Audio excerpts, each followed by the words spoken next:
approach light of knowledge. Welcome back again.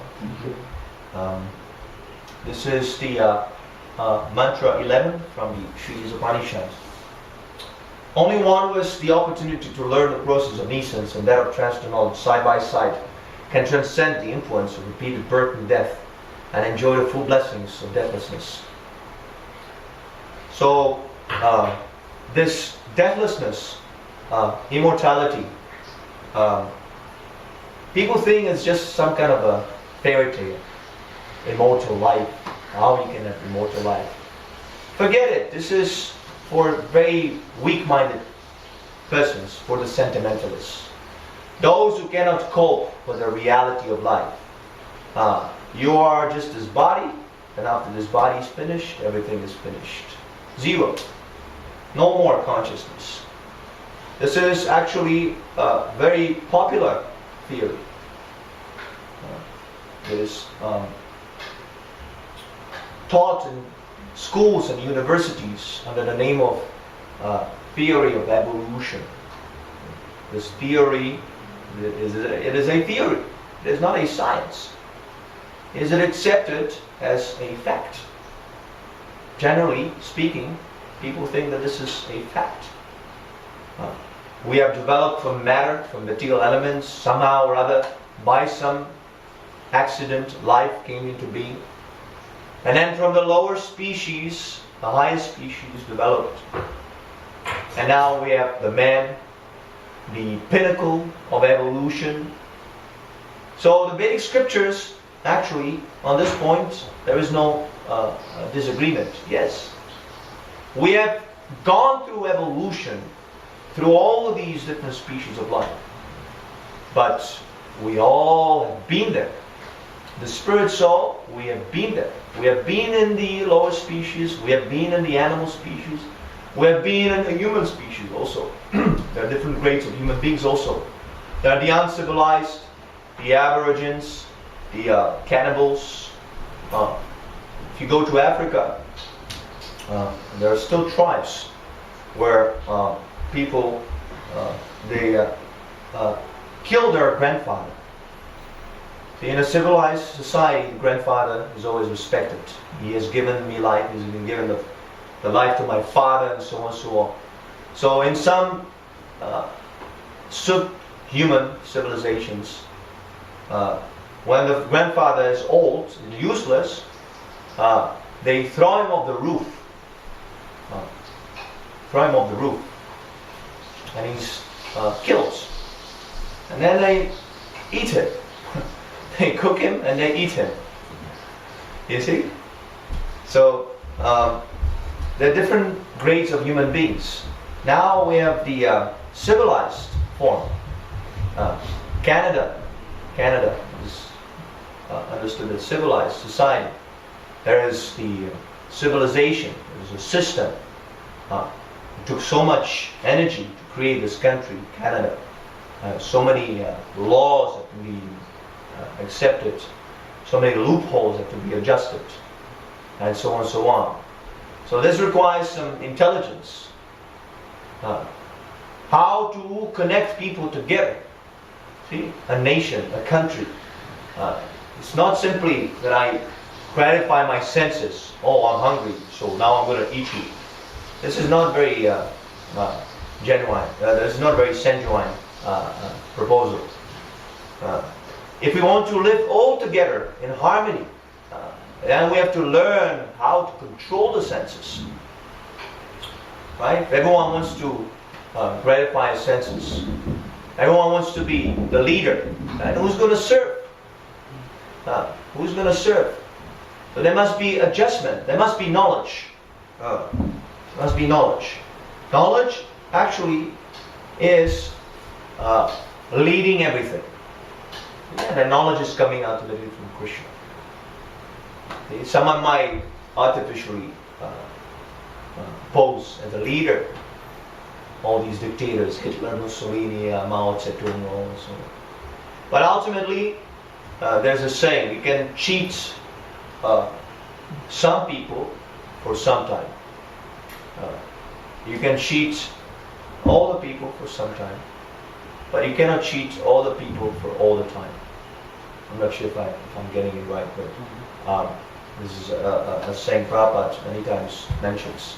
So in Slovakia, where I'm coming from, there's another saying: the lie has short legs. Okay? The lie is running. If you make a lie, if you tell a lie, it's just a question of time when it catches up with you. So the lie is trying to run, but he has short legs. So you can't run away far. You will be exposed. You will be shown. How the lie is actually there. So knowledge doesn't have short legs. The knowledge is eternal. Real knowledge is eternal, just like Krishna says. You had the body of a small boy, then you had the body of a teenager. Now you have a grown-up body and you have a body of an old man. So this is eternal knowledge. This has been a fact in the past, it is a fact now, and it will be a fact in the future. It will be like that. So this is real knowledge. Bhagavad Gita, the Vedas, Sri Upanishad, this is knowledge which does not change. Knowledge that changes, just like they have the definition of science. Science is not the absolute truth. Science is always progressing, always changing, always the conclusion is changing. This is not knowledge. This is called faith. Faith. Krishna says there are three types of faith. The faith in the mode of goodness, the faith in the mode of passion, and the faith in the mode of ignorance. So we're all being controlled by these three gunas, by these three modes of material nature. And we're also taking a particular form, a particular body according to the modes we acquire. Those who associate with the mode of ignorance, simple activities. What are the simple activities? Illicit sex life, meat eating, gambling, intoxication. These are simple activities.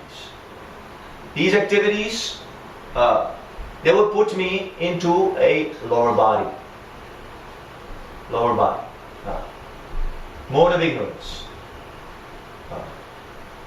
Similarly, in a mode of passion, one wants to become very prominent.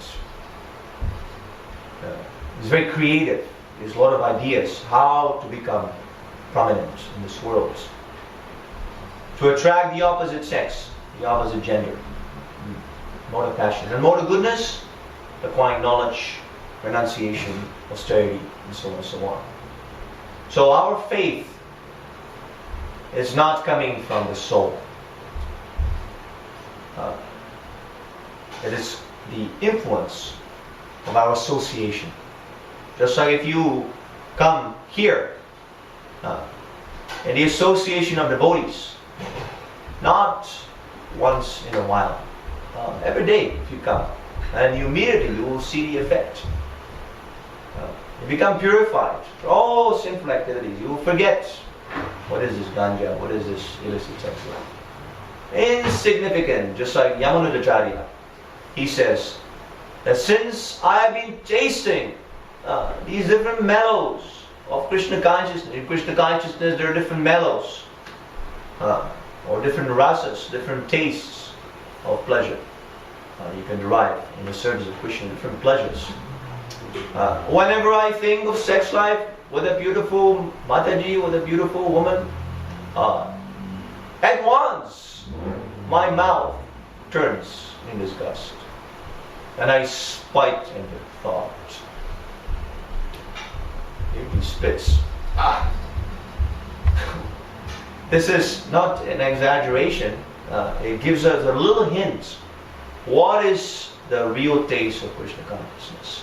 This is what we can have by this chanting Hare Krishna, Hare Krishna, Krishna Krishna, Hare Hare. You can actually come to the highest realization of human life, the highest pleasure The highest pleasure is coming from Krishna. Giving pleasure to Krishna is the highest pleasure. Not taking pleasure from Krishna. That is, if one wants to take pleasure from Krishna, and the pleasure is temporal. It is illusory. Because you can never take pleasure from Krishna. That pleasure is already, you are part and parcel of Krishna. That pleasure is already there. You trying to exploit Krishna, this is our illusion. You're already blissful. Everything you have, everything. But you covered this false ego. Oh, I am Krishna. I am the enjoyer. Krishna is to serve me. God, give us all a daily bread. God, give me this. Krishna, give me this, give me that, give me peace of mind. Even that is a material sense gratification. Someone is in distress and he's praying to Krishna. Oh, please, I don't want to be sad anymore. I don't want to be in depression. Even that is sense gratification. See, the gopis, the highest devotees, they cried when Krishna left Vrindavan to Mathura. Their whole life they spent crying. But this is not a material sadness, a material depression. This is the highest pleasure. Suffering for Krishna is the highest pleasure. See? That we cannot assimilate, because we think everything is either black or white. The sadness or happiness. If I work, I have to get money. If I get money, then I have to work. Sometimes people, they challenge, you living very nicely, you devotees of Krishna. What is this? Living in a nice temple, taking nice prasadam preparations. There must be some money, some cheating. You must be doing some cheating. What is this? How come? They cannot believe that Krishna is taking charge of us. They have no faith. So, this materialistic science, don't be fooled by these rascals. This is actually faith. It is a faith because it changes according to the circumstances, according to the association. Just like in the Middle Ages, right? The science was that the earth is flat. Right? That was generally accepted. It was very scientific. If you said in the Middle Ages that no, earth is round, then you'll be put in the fire. Right? What is this? You nonsense. What are you speaking nonsense? Bullshit. Or people would laugh at you. What a nonsense. He thinks that the earth is round. Everybody knows that earth is flat. So similarly now, they're accepting so many things. We went to the moon planet. We went to the Mars planet. We did this. We did that. We can create life in a laboratory. All kinds of nonsense. So that will also be exposed in the future. People will figure it out. These people are cheating. They have collected billions of dollars for this moon landing. Billions of dollars from the tax collectors. Just imagine how much prasadam we could cook. The whole world we could feed. How much, so many people are suffering. Everything would be solved. All the problems in the world was administered properly. But simply because of their ego, now we have to show to the whole world. And the America, we are the best nation in the whole world. We even went to the moon. And if we can't get to the moon, then we're going to call Mr. Kubrick. And he's going to do it for us. I know that story. He's going to do it for us. I don't know if he did it, but Prabhupada said, Arizona desert. That's where they shot it. Arizona desert. But people are so foolish. They accept this as the absolute truth. Yes, we went to the moon planets. It is a fact because the NASA said. See, NASA all of a sudden becomes on the level of God. The NASA says, you jump out of the window, you're going to jump out of the window because the NASA says. Who is NASA? The imperfect conditioned souls. Imperfect conditioned souls completely under the influence of the material energy. So why should I put my faith in such rascals? They openly say, we don't know exactly what is the truth. We're just researching. We're doing a research. And in the future, post-dated check philosophy, we will show you the evidence. And you will see, why we have went to the moon. In the future, you will see. I want to see now. Why are you taking $1 billion from me? I want to see now. What is the practical value of this? The people are foolish. They're rascals. They say, why are you chanting here, Hare Krishna? This is very impractical. Why are you worshipping God? Why are you offering this prasadam to God? Why are you feeding? Why you feel the need to now go out on the street and give me these books here? You keep it for yourself. Keep it for yourself. Keep your religion. I respect very much, but keep it for yourself. People are so foolish. They're very much envious. They don't like when devotees are going out and preaching to them. Why? Well, because the devotees are preaching against sense gratification. When devotees are there, when the knowledge is propagated, when the Krishna consciousness is a common sense, and all these cheaters, they'll be exposed. See, people will be exposed for what they are. They're taking advantage. Everyone is taking advantage, not simply the politicians. You have voted the politicians. You have voted them. Don't complain. Mr. Trudeau did this and that. And you have democracy. You have voted these rascals. So you're also responsible. Everyone is exploding. Anyone who is not engaged in the devotional service of Krishna is a parasite, is a exploiter, and you can't find any good quality in him. Rest assured, you can go and research on an individual basis.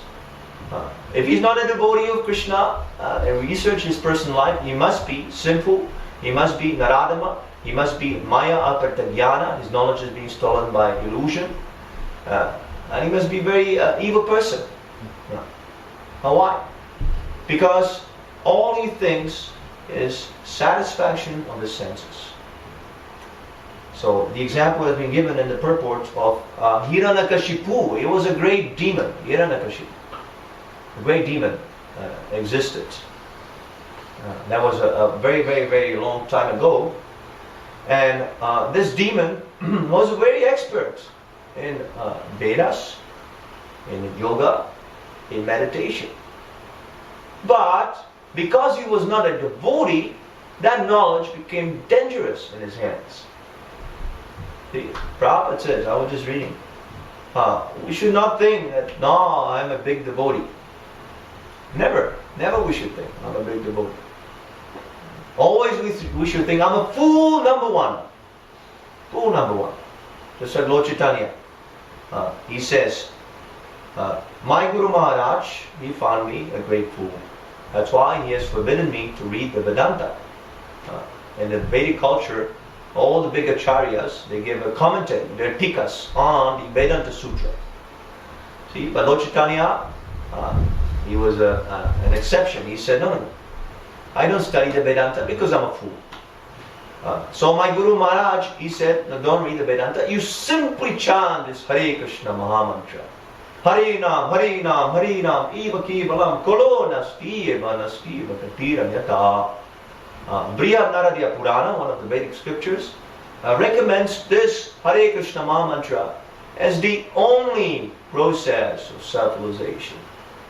The process of karma, the process of jnana, the process of yoga are no more effective. You can make a show, you can go, you can practice yoga, you can do some rituals, some sacrifices, some yajnas. You can make a show of understanding the Vedas. Without the help of the spiritual master, you just like, you have a nice car, nice Lamborghini car someone gave you, but you don't have the keys. No keys. The spiritual master, he opens up the treasure house. He opens the bottle of honey. If you have a bottle of honey but it's closed, all you can do is lick it from the outside. You will get no taste.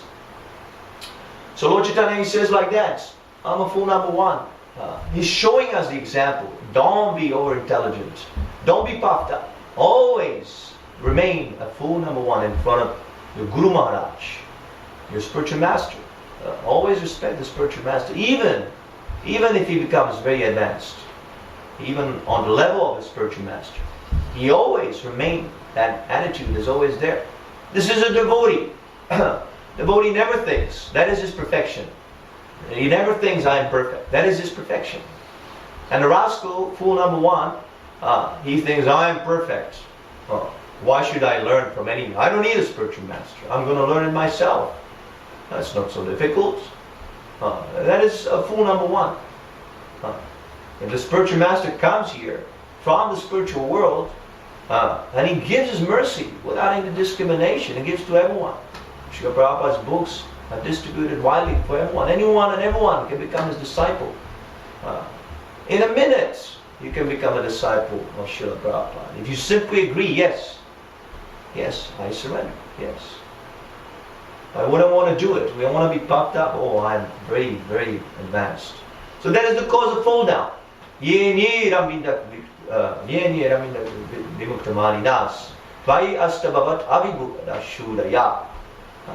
Those who attain the stage of impersonal realization, impersonal perfection, vimuktamanina, their liberation is simply mental concoction. And why? Because their intelligence is not yet purified. And why? Because they have not rendered service to the lotus feet of Govinda, Krishna. So, that is the cause of fall down. If we think I am intelligent, we should humbly admit, yes, I'm trying to enjoy in this world, but I do not enjoy it. I tried so many things, but still I'm not satisfied. So now, continue with the experimental methods, and experiment with this Krishna consciousness. Sometimes people say, they challenge, like, why should I accept the spiritual master? Why should I blindly accept this? I want to try different things. The mode of passion, actually, it is not a sign of intelligence or a sign of someone being liberal or open-minded. He's trying different things and doesn't stick with anything. And mode of passion, it's not a mode of goodness, mode of knowledge, mode of passion. But even if you're in a mode of passion, so why don't you try this? Why don't you try the Hare Krishna Maha Mantra? It is so easy, so simple, and so powerful. If you take it with the right process, if you apply the process rightly. The Maha Mantra is the greatest mantra, the most powerful mantra. It is so powerful that in the Srimad Bhagavatam it is mentioned that this Maha Mantra, even fear personified, is afraid of. Imagine, there's a demigod predominating every single aspect of material life. So fear itself also is being governed by a demigod, fear personified. And that demigod is afraid when the Maha Mantra is sounded. So we should always chant the Maha Mantra. Why? Because we'll never know when the last moment comes, the moment of death. We're being given this facility, civilized human form, the very great intelligence. The animals, they cannot understand. And so also, the animalistic men, they also cannot stick, just like these people, they couldn't come because they're animals. They're on animal platform. Is there some sense gratification here? Where is the sense gratification? Where? Some sex, some food.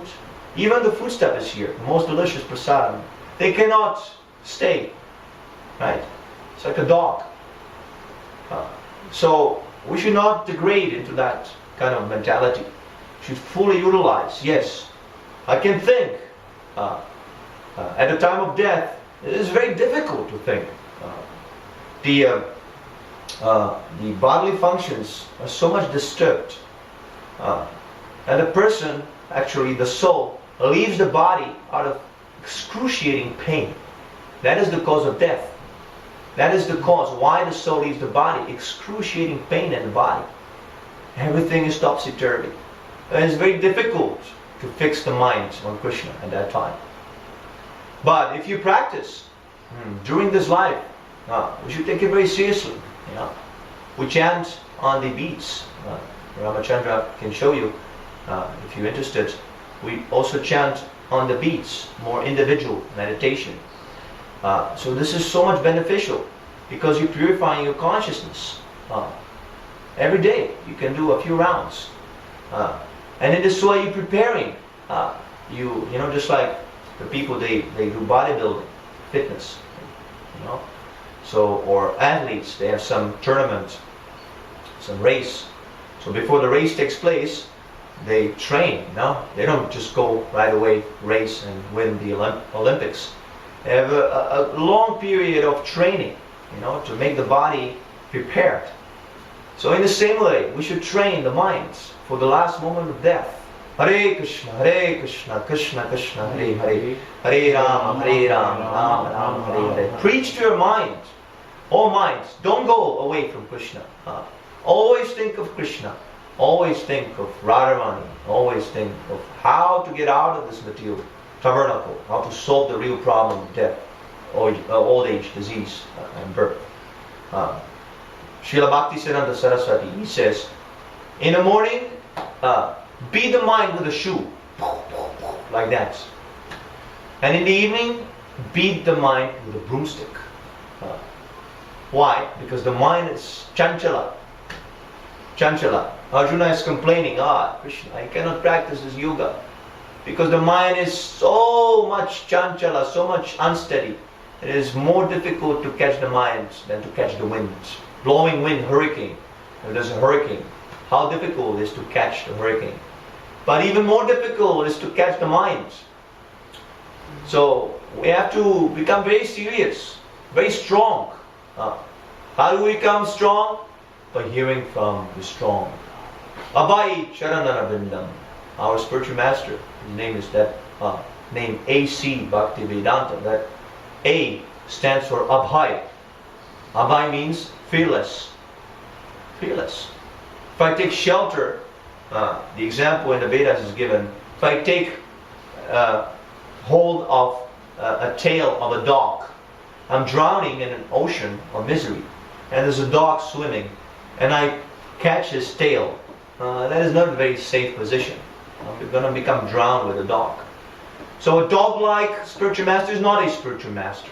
That is a nonsense. If I take a shelter of some whimsical scientist, or some whimsical research, or some whimsical so-called Gurudev, who doesn't have any proper knowledge, or to speak of being pure, one has to be akinchana. In order to become a spiritual master, he has to be akinchana. No material desires. No material desires. If you take shelter of a person who has material desires, now how you can purify your material desires? But that intelligence doesn't come. People are accepting so many bogus masters, take initiation from him, serve him, worship him on the same platform with God. And that intelligence doesn't come. If he's not akinchana, how can I become akinchana? So people are not interested in becoming akinchana. They want to remain kinchana, or full of material desires, and utilize the spiritual master to fulfill their material sense gratification. So, in order to acquire transcendental knowledge, then we should be in awareness of all these different facts. Not simply I come and ask questions. Oh, I want to know this, I want to know that, and now you fulfill my desire. I have to become serious. This is a serious gathering, not a sense gratification. It is sense gratification, spiritual sense gratification. If you're serious, then you will taste the nectar. But if you're not interested, this association will become very bitter. Because all we do is we're trying to purify that ego, that ahankara. Oh, I am the enjoyer. I have the right to enjoy my senses. So it will become painful. Sooner or later, I won't be able to remain. I have to go. Just like these people, they have to go. So we're not against maintaining the body, taking care of the body. just like you in your chair. It's okay. But side by side, we should cultivate self-realization.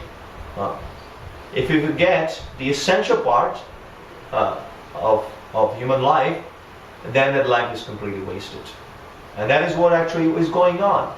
Not that people are wasting their time, but they're being taught how to forget their spirit soul, God, Krishna. They're taught. They're being distracted. This whole material education is a big distraction. How to distract you from Krishna more and more. And how to make you very puffed up. Oh, I know so many things. I know this, I know this, I know that. There's a story. Prabhupada was mentioning the story that, I don't know if you know this story. It's the boatman and a scholar. So a boatman, he takes the scholar on the board. So they go into the sea. And the scholar is saying, "Oh, Mr. Boatman, do you know astrology?" The boatman says, "No, I don't know." "Oh, you don't know the astrology?" 10 years of life taken away from you.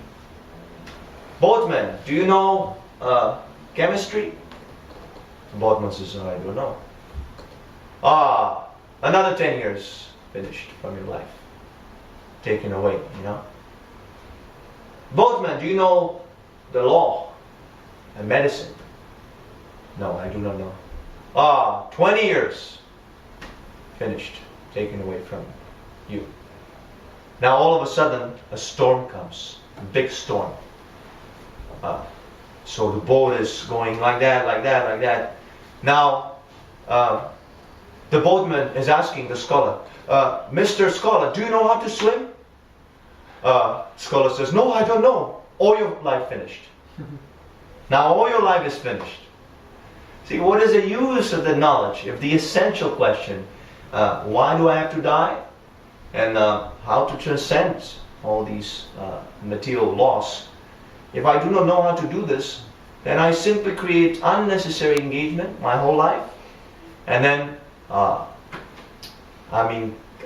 going to be kicked out. And I'm going to take a body I do not know where. Everything a waste of time. So they think we're wasting the time.